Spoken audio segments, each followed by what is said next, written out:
Hello students, welcome back to Diya coaching classes. आज हम 19 अगस्त 2026 की इम्पॉर्टेंट करंट अफेयर्स को कवर करेंगे। इस लेक्चर के अंदर हम 10 इम्पॉर्टेंट करंट अफेयर टॉपिक्स को कवर करने वाले हैं जो किसी भी कॉम्पिटिटिव एग्जाम के लिए बहुत ही ज़्यादा इंपॉर्टेंट होने वाले हैं। साथ ही में यहाँ पर जीके स्टैटिक पॉइंट्स हर टॉपिक का ऐड किया गया है जो कि आपके एग्जाम के लिए बहुत इंपॉर्टेंट हो जाते हैं। ओके, तो स्टार्ट करते हैं आज का लेक्चर। फर्स्ट क्वेश्चन हमेशा हमारा डेट बेस्ड रहता है और ये अंतर्राष्ट्रीय दिवस से भी रिलेटेड है। हर साल 19 अगस्त को दुनिया भर में मानवीय संकट और राहत कार्यों में लगे कर्मियों के सम्मान में कौन सा दिवस मनाया जाता है? तो 19 अगस्त को विश्व मानवतावादी दिवस मनाया जाता है। ऑप्शन ए बिल्कुल करेक्ट हो जाएगा। 19 अगस्त को हर साल विश्व मानवता दिवस मनाया जाता है। यह उन बहादुर राहत कर्मियों की याद में जो अपनी जान जोखिम में डालकर आपदा और लड़ाई के समय लोगों की सेवा करते हैं। संयुक्त राष्ट्र ने 2008 में इसकी शुरुआत की ताकि इन लोगों के जज्बे को सलाम किया जा सके। इस दिवस को संयुक्त राष्ट्र द्वारा मान्यता दी गई जिसका मुख्यालय न्यूयॉर्क में स्थित है। बहुत सी मानवीय संस्थाएं जेनेवा स्विट्जरलैंड से काम करती है जो अंतर्राष्ट्रीय रेड क्रॉस समिति का भी केंद्र है। भारत में जब भी कोई आपदा आती है तो एनडीआरएफ यानी नेशनल डिजास्टर रिस्पांस फोर्स की टीम सबसे पहले पहुंचती है। हमेशा आपको कोई भी फुल फॉर्म है वो याद रखनी है। एनडीआरएफ की फुल फॉर्म है नेशनल डिजास्टर रिस्पांस फोर्स, क्योंकि ये क्वेश्चन काफी पूछे जाते हैं। इस फोर्स को दिशा निर्देश एनडीएमए यानी नेशनल डिजास्टर मैनेजमेंट अथॉरिटी देता है जिसका मुखिया जो है वो प्रधानमंत्री होते हैं।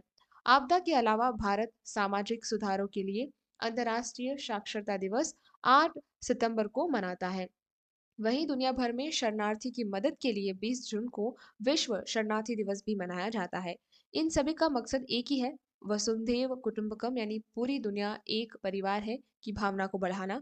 ऐसे राहत कार्यों में भारत की संस्थाओं ने हमेशा बढ़ चढ़कर हिस्सा लिया है। मानवीय सेवा का अर्थ सिर्फ खाना देना नहीं है बल्कि पीड़ितों को सुरक्षित महसूस कराना भी है।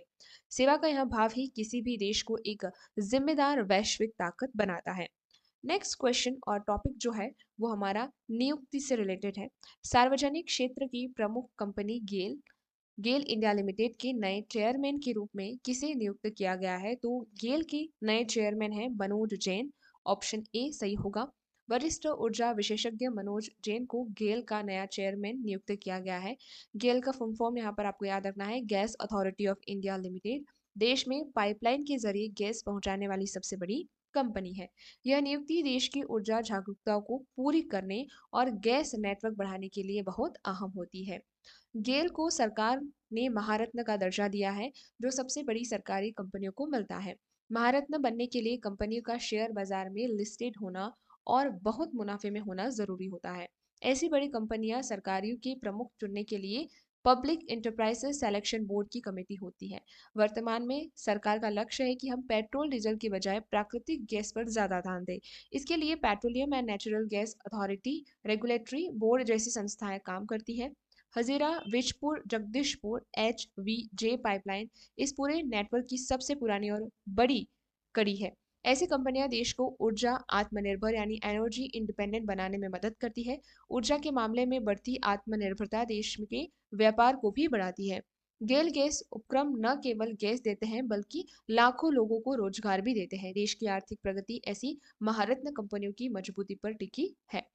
नेक्स्ट क्वेश्चन है संविधान से रिलेटेड। ये टॉपिक करंट अफेयर का बहुत ही इंपॉर्टेंट टॉपिक रहेगा इस लेक्चर का, क्योंकि हम सभी जानते हैं पॉलिटी से रिलेटेड क्वेश्चन हमेशा एग्जाम में पूछा जाता है। तो ये आपके लिए सबसे इंपॉर्टेंट क्वेश्चन है।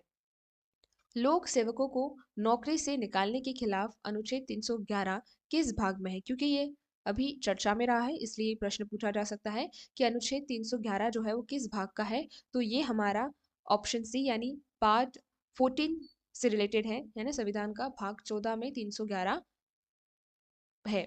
संविधान का अनुच्छेद 311 सरकारी कर्मचारियों को सुरक्षा देता है, यानी जितने भी गवर्नमेंट सर्विस हैं करते हैं उनको सुरक्षा जो है वो अनुच्छेद 11 से 311 से दिया जाता है। यह नियम है कि किसी अफसर को बिना ठोस जांच या उनकी बात सुने नौकरी से नहीं निकाला जा सकता है। ठीक है, इसके बाद इसके लक्ष्य जो है सरकारी तंत्र में निष्पक्षता और ईमानदारी बनाए रखना है। संविधान के भाग 14 में अफसरों की सेवाएं services under union and state की जानकारी है।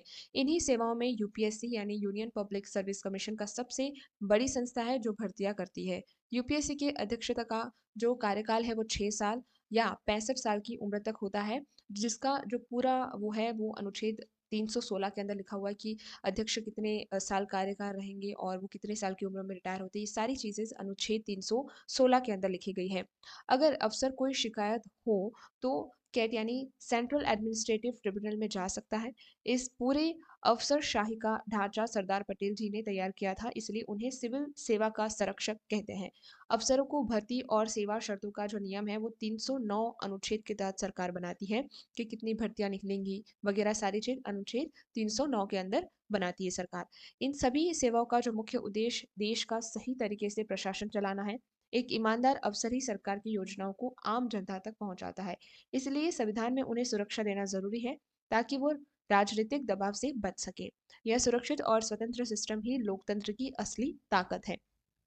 नेक्स्ट क्वेश्चन हमारा रिवर से रिलेटेड है, नदी पर। और ये ज्योग्राफी का बहुत इंपॉर्टेंट टॉपिक है आज का। पेनार नदी का उद्गम किस राज्य से होता है? क्योंकि पेनार रिवर अभी मॉनसून से बहुत काफी चर्चा में रही है, इसकी वजह से ये क्वेश्चन है। तो उसका उद्गम जो है वो कर्नाटका राज्य से होता है। ऑप्शन ए करेक्ट होगा। मॉनसून के चलते पेना नदी के बहाव पर सरकार नजर रख रही है। यह कर्नाटक से निकलकर आंध्र प्रदेश से गुजरती हुई बंगाल की खाड़ी में गिरती है। यह दक्षिण भारत की खेती और पानी की जरूरत के लिए एक अहम नदी है। पेनार नदी कर्नाटक के नंदी हिल्स से निकलकर पूर्व की ओर बढ़ती है। ज्यादातर दक्षिण भारतीय नदियां पेनिसुलर होती है यानी प्रायद्वीपीय होती है, यानी बारिश पर निर्भर होती है। ठीक है, नॉट पेनिसुलर, इसे हम बोलेंगे पेरीमियर रिवर होती है जो कि पानी पर निर्भर होती है, इन पैरेलियल रिवर्स। ठीक है, दक्षिण में कृष्णा और कावेरी नदी भी है जो बहुत बड़ा जल बेसिन बनाती है। नदियों के पानी के बंटवारे को लेकर अक्सर अंतर्राज्यीय जल विवाद हो जाते हैं, यानी इंटरस्टेट वाटर डिस्प्यूट होते हैं। और जब भी इंटरस्टेट वाटर जब भी होते हैं उनको सुलझाने के लिए ट्रिब्यूनल्स बनाई जाती है, यानी काउंसिल्स होती है वो बनाई जाती हैं जो कि इन सारी चीज़ों को करती है। जैसे इंटर स्टेट ट्रिब्यूनल हो गया, river tribunal, water dispute tribunal, इस तरीके से बनाई जाती है जो दो राज्यों के बीच में बंटवारा जो भी होगा वाटर का वो करती है। पेना नदी की जो किनारे बसा नेल्लोर शहर इसी जल संसाधन का भरपूर लाभ लेता है। नदियों का यह भाव ही कृषि और व्यापार को सदियों से सहारा देता आया है, इसलिए नदियों के पानी को बचाना और उसका सही मैनेजमेंट जरूरी है। वाटर कंजर्वेशन हर राज्य की पहली प्राथमिकता है। नदियों का यह प्रबंधन ही एक विकसित राज्य की पहचान है। नेक्स्ट क्वेश्चन जो हमारा है वो अगेन अपॉइंटमेंट नियुक्ति से रिलेटेड है। सीबीआईसी के नए अध्यक्ष के रूप में किसे नियुक्त किया गया है? तो संजय कुमार अग्रवाल को नियुक्त किया गया है। ऑप्शन ए करेक्ट होगा, सॉरी ऑप्शन सी यहाँ पर करेक्ट हो जाएगा। संजय कुमार अग्रवाल, ठीक है, संजय कुमार नहीं, संजय कुमार अग्रवाल को यहाँ पर नियुक्त किया गया है। संजय कुमार अग्रवाल को सीबीआईसी का अध्यक्ष बनाया। सीबीआईसी की फुल फॉर्म है central board of indirect tax and custom, देश में टैक्स वसूलने वाली बड़ी संस्था है। इनका काम जीएसटी और सीमा शुल्क के नियमों को लागू करना है। सीबीआईसी वित्त मंत्रालय के राजस्व विभाग यानी डिपार्टमेंट ऑफ रेवेन्यू के अंडर काम करता है। 2017 में लागू हुए GST goods and service tax को संभालना इनका मुख्य काम है। जीएसटी के सारे फैसले जीएसटी काउंसिल लेती है जो कि अनुच्छेद 279 ए से रिलेटेड हो। इसके उलट इनकम टैक्स जैसे सीधे करों की CBDT central board of direct tax होता है। भारत में टैक्स देना देश के खजाने को भरता है, यानी कंसोलिडेट फंड को भरता है। केंद्र और राज्यों में टैक्स का पैसा कैसे बटे ये वित्त आयोग यानी फाइनेंस कमीशन तय करता है। वित्त आयोग का जिक्र जो है वो संविधान के अनुच्छेद 280 में है। और अभी 16वें वित्त आयोग के अध्यक्ष अरविंद पनघड़िया हैं। देश का बजट जो है इन्हीं टैक्स और खर्चों के हिसाब किताब पर चलता है। सरकार का लक्ष्य होता है कि टैक्स प्रणाली इतनी सरल हो कि हर कोई आसानी से इसे दे सके। एक पारदर्शी टैक्स सिस्टम ही देश को विकास की ओर ले जाता है। अगला क्वेश्चन हमारा महंगाई इन्फ्लेशन से जुड़ा हुआ है और ये इकोनॉमी का बहुत इंपॉर्टेंट क्वेश्चन है। आप जानते हैं कि इस तरह के टॉपिक एग्जाम में पूछे जाते हैं। जुलाई 2026 में भारत की थोक महंगाई दर कितनी रही है? तो भारत की जो थोक महंगाई दर है यानी डब्ल्यूपीआई जो है वो 2.04% रही। ऑप्शन बी करेक्ट होगा। जुलाई 2026 में भारत की थोक महंगाई जो है 2.04 रही है। यह आंकड़ा वाणिज्यिक मंत्रालय के डीपीआईआईटी द्वारा जारी किया गया है। महंगाई कम होने का मतलब है कि बाजार में चीजें आम आदमी के लिए स्थिर होना। ठीक है, थोक महंगाई यानी डब्ल्यूपीआई की फुल फॉर्म है होलसेल प्राइस इंडेक्स कहते हैं। वही जो सामान हम घर के पास दुकान से खरीदते हैं उसे CPI यानी कंज्यूमर प्राइस इंडेक्स कहते हैं। देखिए होलसेल यानी जब हम बहुत ज़्यादा सामान एक साथ खरीदते हैं, जहाँ पर एक प्रोडक्ट हमें नहीं मिलता है, अगर हमको कुछ खरीदना है तो पूरा की पूरा बॉक्स दिया जाता है। वही जो कंज्यूमर प्राइस इंडेक्स है, जैसे हम हमारे आसपास की दुकान से कोई चॉकलेट ले आए, बिस्किट ले आए, तो उसे हम कंज्यूमर प्राइस इंडेक्स कहते हैं। CPI के आंकड़े नेशनल स्टेटिक ऑफिसर जारी करता है। महंगाई बढ़ने पर रिजर्व बैंक ऑफ इंडिया अपनी मॉनेटरी पॉलिसी में बदलाव लाती है, जिसकी वजह से महंगाई को कम किया जाता है। ठीक है, तो RBI है जो अपने इन्फ्लेशन को ज़्यादा भी कर सकता है और बढ़ा भी सकता है। यह सब MPC यानी मॉनेटरी पॉलिसी कमेटी के जरिए किया जाता है, ताकि महंगाई 4% के आसपास हो। और हमेशा अगर इन्फ्लेशन जो है, ऐसा कहा जाता है कि 4% से कम ही होना चाहिए, तो वो सबके लिए बहुत अच्छा रहता है, जो आम आदमी है उन सभी के लिए, ताकि इन्फ्लेशन ज़्यादा ना हो। जब महंगाई बहुत ज़्यादा बढ़ती है तो मनी की वैल्यू कम हो जाती है, लेकिन अगर महंगाई बिल्कुल ना हो तो व्यापार भी धीमा पड़ जाता है। तो ये एक पूरा सिस्टम है जिसकी वजह से पूरा देश जो है वो इसी पे बेसिस पे काम करता है। इसलिए अर्थव्यवस्था में महंगाई का एक संतुलित स्तर, जैसे हमने कहा कि 4% तो होना ही चाहिए। बहुत ज़्यादा कम जो है वो व्यापार को वो कर देगा, धीमा कर देगा। और अगर 4% से ज़्यादा, जैसे 6, 8, 10 अगर हो जाती है, तो फिर वो मनी की वैल्यू जो है वो बिल्कुल गिर जाती है। ठीक है, तो बैलेंस लेवल होना बहुत ज़रूरी है। इसके लिए आधार वर्ष यानी हमेशा 2011-12 के बेस ईयर के साथ पुरानी महंगाई की तुलना की जाती है। स्थिर महंगाई ही देश के इन्वेस्टमेंट को भी बढ़ाती है। ठीक है, नेक्स्ट क्वेश्चन हमारा हिस्ट्री से जुड़ा हुआ है, जो कि बहुत इंपॉर्टेंट क्वेश्चन है। यहाँ पर थोड़ी सी टाइपिंग में हमारी मिस्टेक हो चुकी है, तो ये ऑप्शन जो है उसको आप मत लेना। ठीक है, क्वेश्चन है हस्तिनापुर की खुदाई में क्या खास मिला है। तो हस्तिनापुर में ASI की खुदाई में पेटेंट ग्रेवेयर संस्कृति के अवशेष मिले हैं। ये मिट्टी के बर्तन बहुत बारीक और सुंदर तरीके से रंगे होते हैं। ये साक्ष्य महाभारत कालीन इतिहास और आयरन एज को साबित करते हैं। ASI की फुल फॉर्म है आर्कोलॉजिकल सर्वे ऑफ इंडिया, हमारी पुरानी इमारत और अवशेषों की रक्षा करती है। इसकी स्थापना 1861 में हुई थी, जिसका मुख्यालय नई दिल्ली में स्थित है। इन खुदाई में मिली चीज़ों से पता चलता है कि हमारे पूर्वज लोहे का इस्तेमाल कब से कर रहे हैं। जैसे अंतर जिखेड़ा में भी लोहे के औजार के शुरुआती निशान मिले थे। हस्तिनापुर कौरव की राजधानी थी और इसलिए यहाँ पुरातात्विक तौर पर बहुत बड़ा केंद्र है। प्राचीन काल में कौशाम्बी और जिसे हम वस्त्र बोलते हैं, और अहिचित्र पंचाला भी बड़े शहर हुआ करते थे। इन संस्कृतियों में बर्तनों का इस्तेमाल संस्कृति और सभ्यता का प्रतीक होता है। खुदाई में मिली चीजें इतिहास की किताबों को बदलने और नया नजरिया देने का काम करती है। संस्कृति का मतलब है कि यहाँ लोग उस समय क्या पहनते थे, क्या खाते थे, कैसा जीवन जीते थे, ये इसका मतलब होता है संस्कृति। ठीक है, इन अवशेषों को सहेज कर रखना ही हमारी विरासत की सुरक्षा है। अगला प्रश्न हमारा ज्योग्राफी से रिलेटेड है, और किसी भी एग्जाम में 30 to 40% क्वेश्चन हमेशा ज्योग्राफी से ही रिलेटेड होते हैं। तो ये मैपिंग से रिलेटेड भी क्वेश्चन है, तो आप प्लीज मैप जरूर ओपन कर लेना। यहाँ पर मलक्का जल संधि किन दो जल निकायों को जोड़ती है। मलक्का स्ट्रेट जो है वो काफी चर्चा में है अभी। तो ये कौन से दो जो निकाय हैं या फिर जल यानी दोनों सीज को जोड़ती है, तो ये हमारे अंडमान सी और साउथ चाइना सी को जोड़ने का काम करती है। मलक्का जलसंधि दुनिया का सबसे व्यस्त समुद्री रास्ता है, जो अंडमान सागर और दक्षिण चीन सागर को जोड़ता है। यह रास्ता हिंद महासागर को प्रशांत महासागर से जोड़ता है। व्यापार के लिए इतना महत्व है कि यहाँ सुरक्षा हमेशा चर्चा में रहती है। यह जल संधि मलेशिया और इंडोनेशिया की सुमात्रा के बीच एक पतला रास्ता है। इस तरह के पतले रास्ते को दुनिया में चौक पॉइंट कहा जाता है। जापान और चीन जैसे बड़े देशों के लिए तेल इसी रास्ते से जाता है, इसलिए यह रास्ता बहुत ही ज्यादा कीमती है। हमारा अंडमान और निकोबार द्वीप समूह इसी रणनीतिक रास्ते से बहुत पास है। सुंडा जल संधि भी इंडोनेशिया के पास है, जो जावा सागर को हिंद महासागर से जोड़ती है। बॉस जल संधि जो है ऑस्ट्रेलिया को अलग करती है, तो बेरिंग जल संधि रूस और अमेरिका को अलग करती है।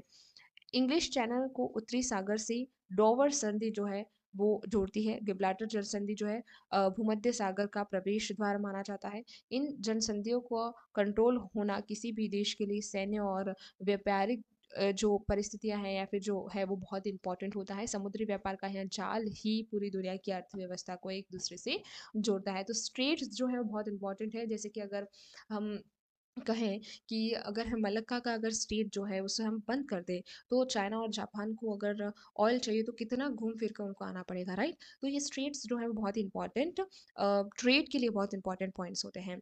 नेक्स्ट क्वेश्चन हमारा सुरक्षा से रिलेटेड है। SSB फोर्स किन दो देशों की सीमा की रक्षा करती है।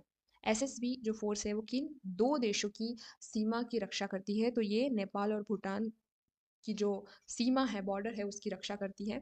एसएसबी के महानिदेशक ने नेपाल और भूटान सीमा की सुरक्षा के लिए नए रणनीतिक बनाए हैं। यह बल इन खुली सीमाओं पर तस्करी और घुसपैठ को रोकता है। एसएसबी यानी सशस्त्र सीमा बल, इसकी फुल फॉर्म में याद रखना, का जो मुख्य काम है देश की इन सीमाओं पर अमन बनाए रखना है। ठीक है, एसएसबी का आदर्श वाक्य है सेवा, सुरक्षा और बंधुत्व। भारत नेपाल की सीमा खुली सीमा है जहां से लोग बिना वीजा के आ जा सकते हैं, जो कि 1751 किलोमीटर का बॉर्डर शेयर करता है। ठीक है, भारत भूटान की 699 किलोमीटर सीमा अपनी शांति और हरियाली के लिए जानी जाती है। अन्य सीमाओं पर बीएसएफ यानी border security force Pakistan Bangladesh की सुरक्षा करती है। वहीं आईटीबीपी यानी इंडो तिब्बतियन बॉर्डर जो पुलिस है वो चीन की ऊंची पहाड़ी सीमा पर तैनात है। असम राइफल्स को म्यांमार सीमा की सुरक्षा के लिए जाना जाता है, जो सबसे पुराना बल है। देश के अंदर कानूनी व्यवस्था के लिए सेंट्रल रिजर्व पुलिस फोर्स सबसे बड़ा बल है। सेंट्रल इंडस्ट्रियल सिक्योरिटी फोर्स हमारे हवाई अड्डों और कारखानों की सुरक्षा करती है। इन सभी केंद्रीय अर्धसैनिक बलों का कंट्रोल गृह मंत्रालय के पास होता है। इन बलों का एक ही लक्ष्य है देश की अखंडता की रक्षा करना। आज का हमारा अंतिम प्रश्न बैंकिंग से रिलेटेड होगा, जो कि इकोनॉमी का एक बहुत इंपॉर्टेंट टॉपिक है। ग्रीन डिपॉजिट फ्रेमवर्क का मुख्य उद्देश्य क्या है? तो इसका मुख्य उद्देश्य है पर्यावरण अनुकूल और सतत परियोजना के लिए संसाधन जुटाना। Option B, to mobilise resource for environment friendly and sustainable project. RBI ने बैंकों के लिए ग्रीन डिपॉजिट फ्रेमवर्क लाया है। इसका उद्देश्य लोगों के पैसे को पर्यावरण बचाने वाले प्रोजेक्ट जैसे सोलर एनर्जी में लगाना। यह कदम प्रदूषण घटाने और सतत विकास के लिए बहुत बड़ा कदम है। यानी यहाँ पर एनवायरमेंट और इकोनॉमिक्स को कैसे जोड़ा गया, आप देखिए। भारत ने 2070 तक नेट जीरो कार्बन उत्सर्जन का लक्ष्य रखा है। इस लक्ष्य के लिए हरित बॉन्ड जैसे वित्तीय साधन का उपयोग बढ़ रहा है। आरबीआई इन सब बैंकिंग नियमों का रेगुलेटर है। आरबीआई की स्थापना 1935 में मुंबई में हुई थी। प्रायोरिटी सेक्टर लेंडिंग के जरिए बैंक इन हरित प्रोजेक्ट को लोन देते हैं। यानी अगर किसी को सोलर ऊर्जा अगर अपने घर पे लगानी है, तो जो बैंक है वो उसको क्या करता है, लोन देता है। बैंकिंग सेवा को हर घर तक पहुंचाने के लिए जन धन योजना शुरू की गई है। देश में डिजिटल पेमेंट की क्रांति MPC national payment corporation of India ने मुमकिन नहीं थी के बिना मुमकिन नहीं थी। आज देश में जो भी वित्तीय सुधार हो रहे हैं वो गवर्नर शक्ति कांत दास के नेतृत्व में हो रहे हैं। पर्यावरण और बैंकिंग का यह जुड़ाव आने वाले समय की सस्टेनेबल इकोनॉमी बनाएगा। अंततः एक स्वस्थ पर्यावरण और मजबूत बैंकिंग सिस्टम ही देश का असली भविष्य है। तो आज हमने इन 10 करंट अफेयर टॉपिक को बहुत ही आसान भाषा में कवर किया है, और ये 10 टॉपिक एक 10 इंपॉर्टेंट सब्जेक्ट से रिलेटेड है।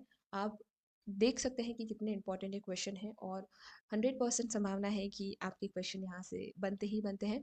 तो ज़रूर आप हमारे कोचिंग क्लासेस से जुड़े, ताकि हर रोज़ आप इसी तरीके से इंपॉर्टेंट क्वेश्चंस कवर कर पाएँ। आज यही समाप्त करते हैं। धन्यवाद।